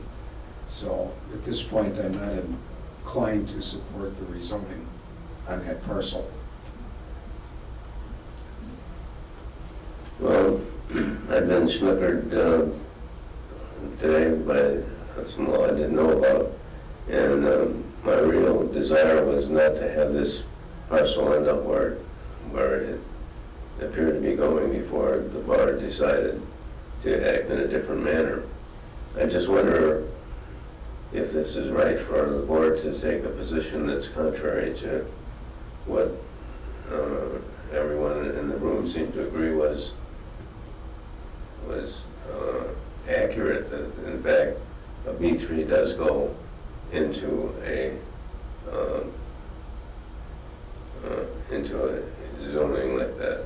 So I'm going to vote no. So let's call the question. Eldridge, Oh, Gardner, Yes. Kustra, No. Cozen, no. Schnabel, No. wait a minute. Schnabel was no, right? Correct. Okay. Smolenski, Yes. 1, 2, 3, 4, 5, 6. And you, There's 6 of us, right? There's 7 of and us. There's you, 7. you're You. 7. Oh, How do you vote? so that's 1, 2, 3. 2, 1, 2, 3, 4, 5 no's, and 5 yes, 2 No, 5 no. no's. 5 no's. 5 no's, 2 ayes. Yes, that's Okay. correct. So, Mr. Stone, just for clarification for the record, you did vote no on this request, is that correct? I'm sorry? I'm verifying that you voted no on this motion, is that correct? Yes, I did. We don't have to do another one like this, do we? Once- Now we need to have a vote to deny. That's what I thought, okay. The chair will entertain a motion to deny the request for, So moved. Second. moved, seconded, that we deny the petition 5 to 2. Well, you have to call the vote. Oh, I gotta call the vote? Yeah, you I gotta- did. You got to call the vote again to deny. Oh, tonight, okay. Eldridge,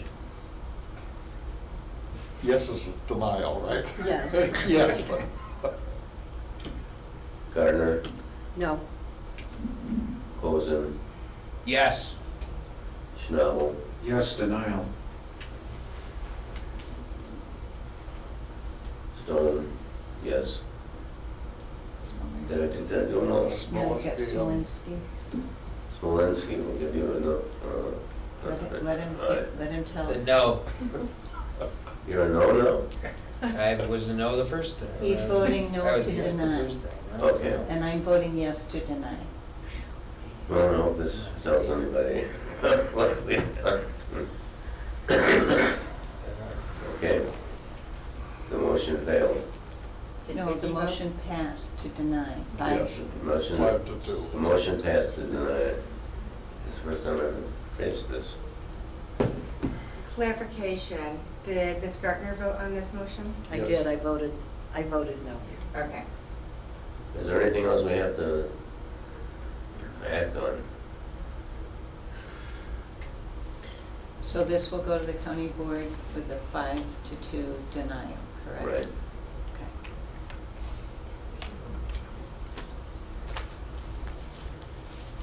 I'm voting on it. So we won't vote, The condition of use variation is moved. Yeah. so Anna, We should vote on the other. I have a question for staff. Same question we had for you. So if we voted no for the B3, then everything else is a moot point, correct? It should be, but the question becomes, if the county board is electing to Overrule us. overrule you, do you want a record of your vote for the conditional use and for the variations. For what it's worth, we would prefer that you vote on those matters as well. Okay, so we need to vote on the conditional use request and the variations, Mr. Chair. Okay.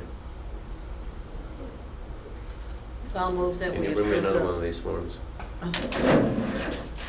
I'll move that we approve the conditional use. I'm sorry? I'm moving to approve the conditional use. Second.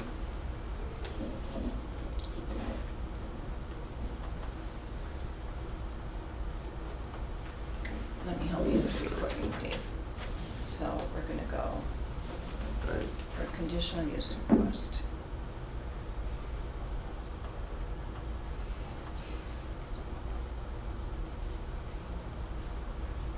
Motion is made by Gardner, Second by me. second by Eldridge. So now you need discussion by Gardner.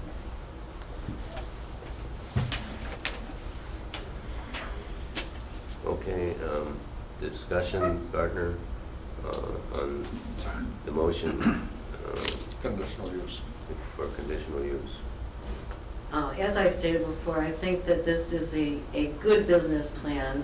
I think that this is something that is needed. I lost the page. And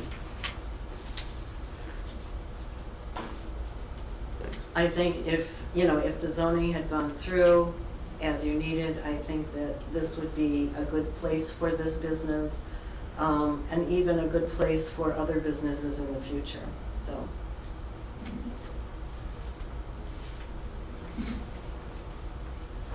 Mr. Schnabel?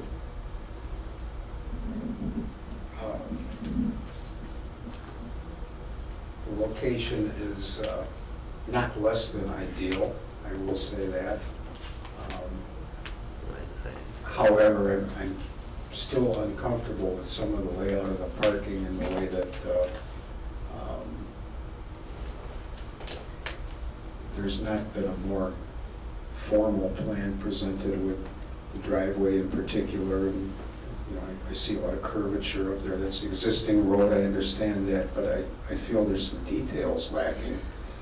So I'm not going to be in favor of it at this time for the conditions. Ms. Listro?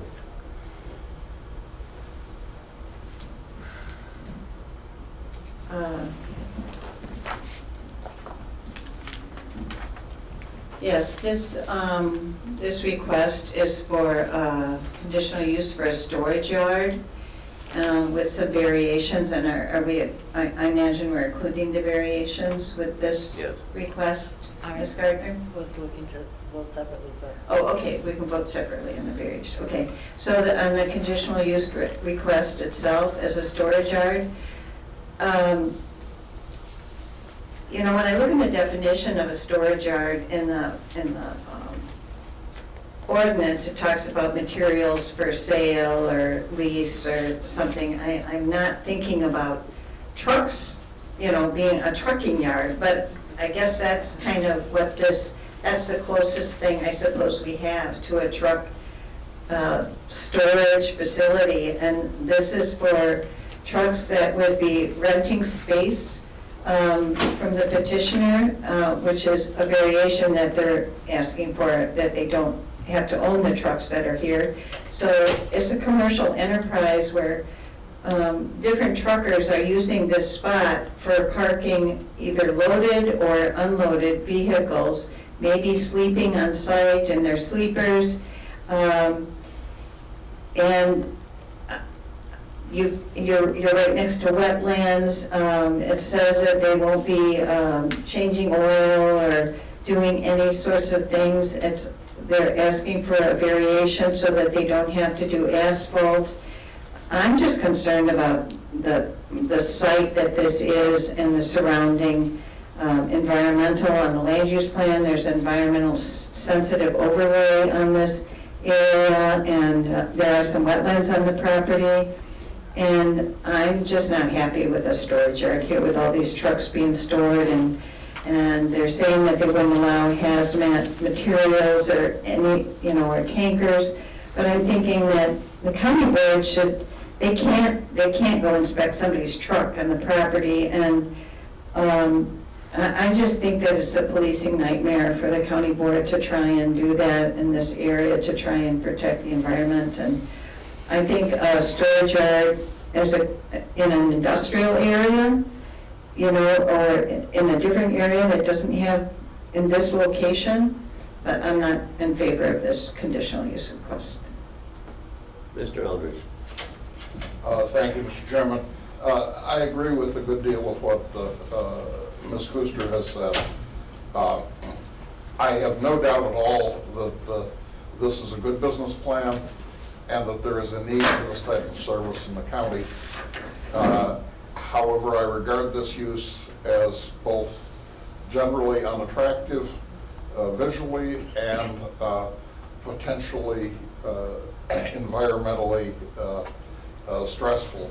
So I would like to see it in an area that has utilities, that has paving, that has a municipal government able to police what's actually being done there. And this parcel not only is unincorporated away from utilities, but it has significant amount of wetland on it and area that I think can be contaminated pretty easily. It is not anywhere near municipal utilities. It is completely surrounded by land that is zoned agricultural. So I just do not regard this as a good site for the purpose. Mr. Smolinski. Yes, as I have previously stated, that I supported the petition in its entirety, and that also includes the conditional uses that are provided.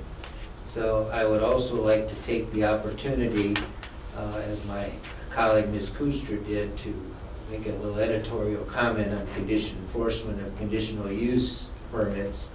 I'm a strong supporter of the county setting up inspection protocols for conditional uses, because in my mind, if you don't have an enforcement facility to it, why even have it at all in the ordinance? So I support it, and I would hope at some future time that we'll have an enforcement procedure in there so that these conditional uses can be inspected. Thank you. What enforcement procedure are you referring to? By the county The stamp. inspections of conditional uses on each of the ones that have been granted in the county. I mean, review all the conditional uses. Well, to have an inspection protocol For and compliance. procedure. Yes, for compliance. Thank you. Who's next? Mr. Cozen. Fun hearing from you again.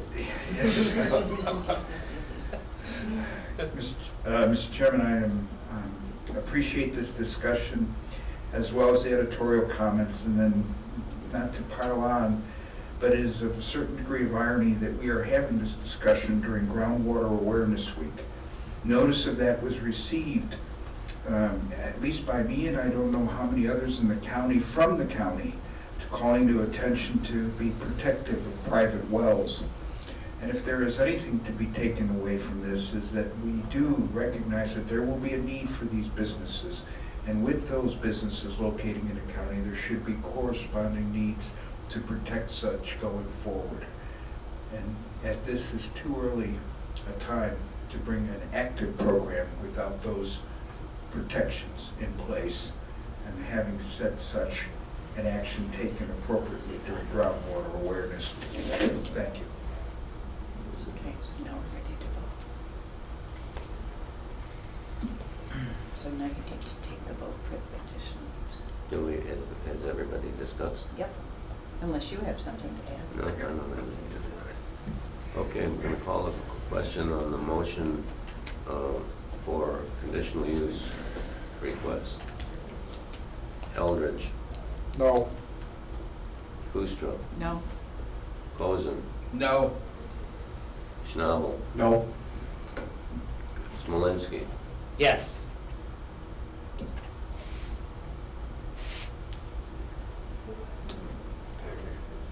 No. 1, 2, 3, Didn't vote yet. 4, 5. Don't forget Gardner. Yeah. Gardner, you didn't call on her. Oh, I had her marked as a nay. You want to write? So, so you need to ask her how she votes. I'm sorry. You need to ask her for the record how she's gonna vote, Dave. I'm How voting are you yes. gonna vote? Yes, Yes. yes, I'm in Well, favor of the who came up with conditional these rules? They use. make no sense. And we need Mr. We've Strauss. got aye for her and aye for Don, correct? Yes. Yeah. And Dave, how are you gonna vote? No.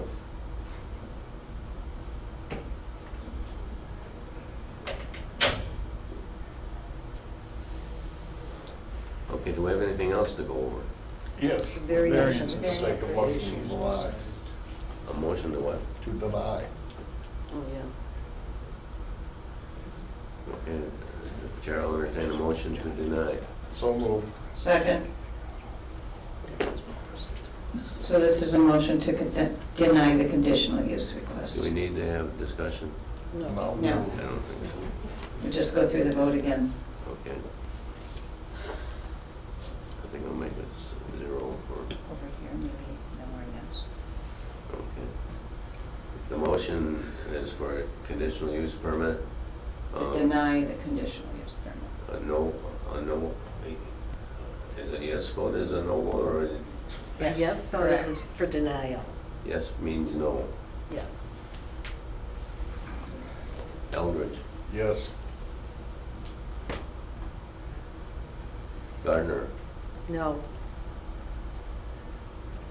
Kustra, Yes? Cozen, Yes. Schnabel, Yes. Smolinski. No.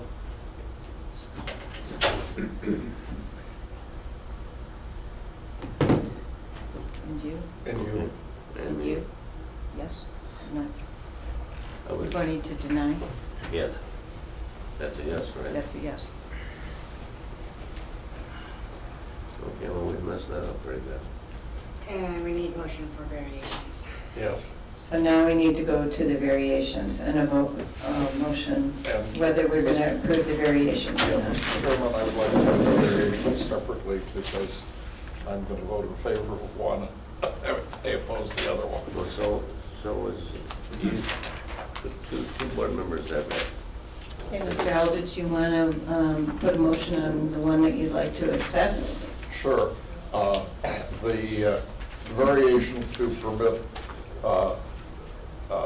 vehicles that he doesn't own, I would vote, I will propose that motion. Seconded.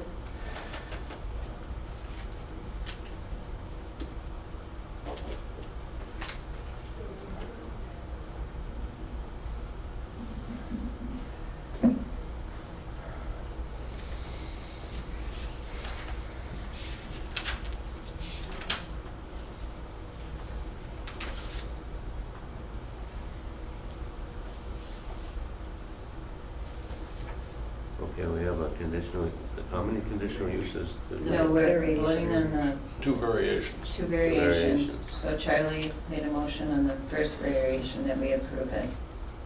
Motion to approve first variation. Yeah. I know, there's so many votes, Dave. Okay. need is discussion. Discussion on the motion for variation. Yes, the variation permits the leasing of parking spaces to unrelated persons rather than just a parking location for his petitioner's own vehicles. I think that that's an appropriate business plan. I think that there is a need for such businesses in the county, and I support this variation. Any further discussion on the motion? Mr. Cozen. Mr. Cozen. Mr. Chairman, I will not be supporting this variation because in item 7 of the approval standards, the variation should not confer on the applicant any special privileges that would otherwise be denied by the ordinances in the same zoning district.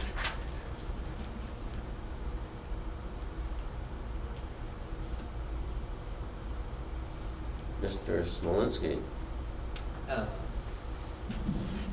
I have no comments. I will support the variation.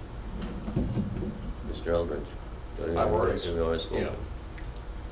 Ms. Lustra. Yes, I think to have a yard like this for truckers, I mean, that's the whole purpose, to allow people that own their trucks to be able to store them. So if, you know, if the conditional use was granted, I think this variation would be appropriate.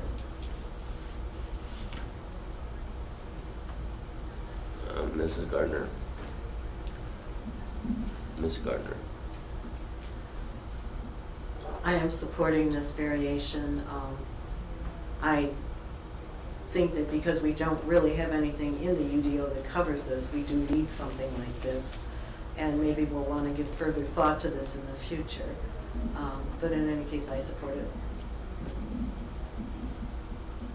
I will agree with supporting the variation for the purpose of a future conditional use of this type. So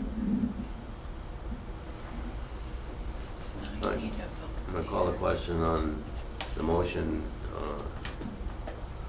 for a variation. I don't know exactly what that variation does, though. What does it do? It allows someone else to own the vehicles, not just the petitioner. Okay, it allows other people to own vehicles other than the petitioner. Eldridge. Yes. Gardner. Yes. Lustra. Yes. Posen. No. Schnabel. Yes.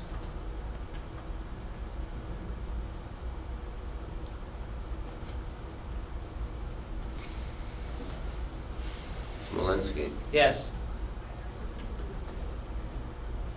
Stone.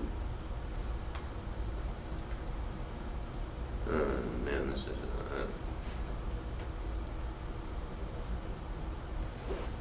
I'll say yes. 1, 2, 3, 4, 5, 6, 7. I've got too many. No, 7 is right. Was Schnabel a no? I was a Or yes. He was a yes.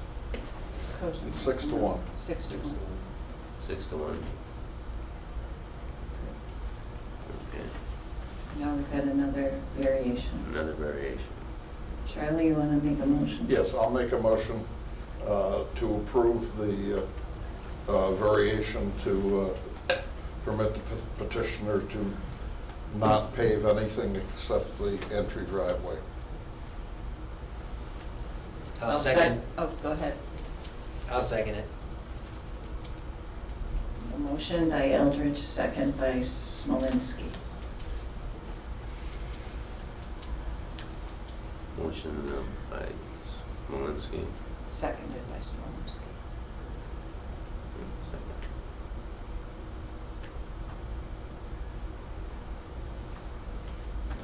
We need discussion. Discussion.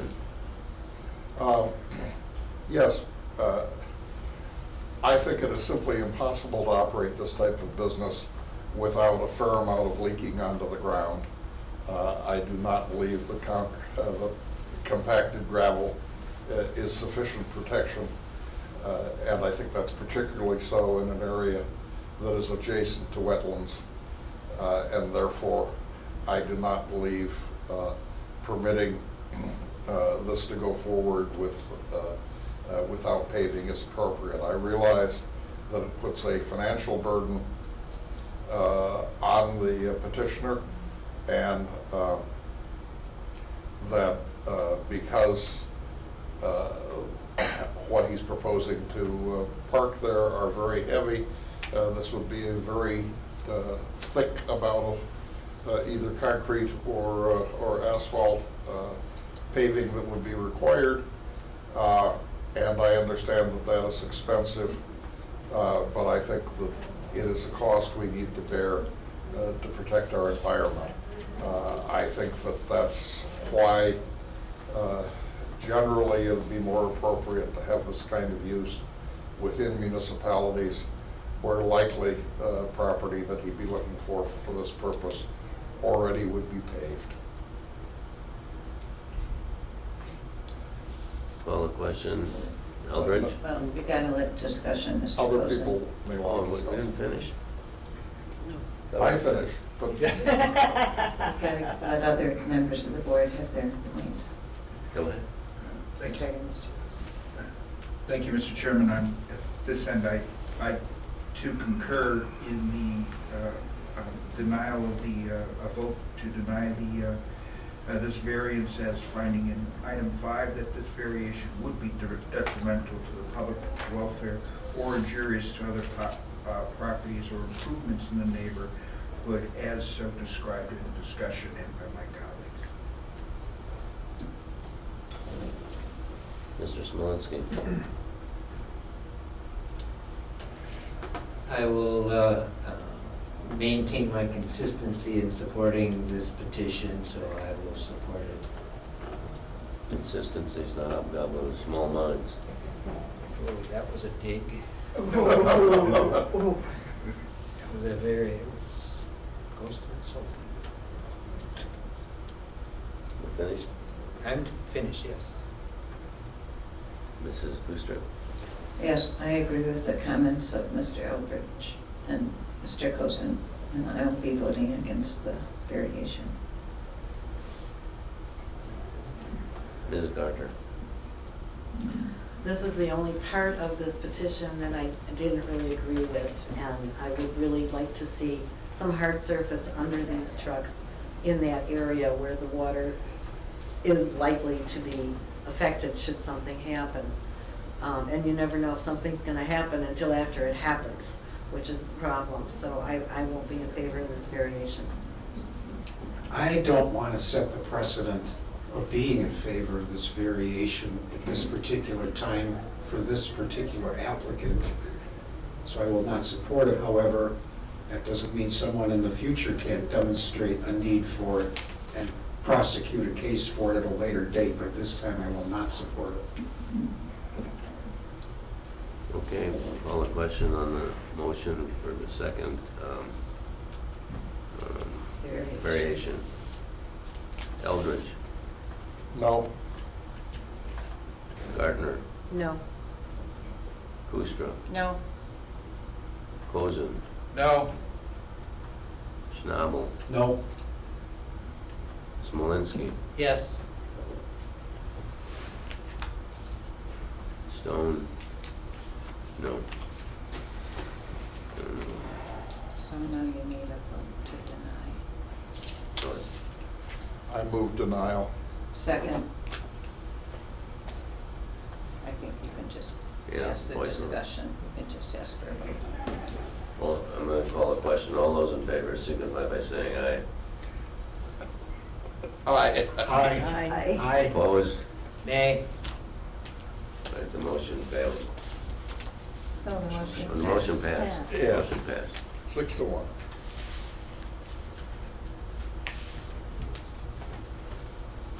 That concludes this hearing. Motion to adjourn. Signify saying aye by leaving. That was probably the longest meeting we had. Well, it's the longest voting we've had, certainly. Still not sure. To see what the snow is doing out there, right? To see. Here.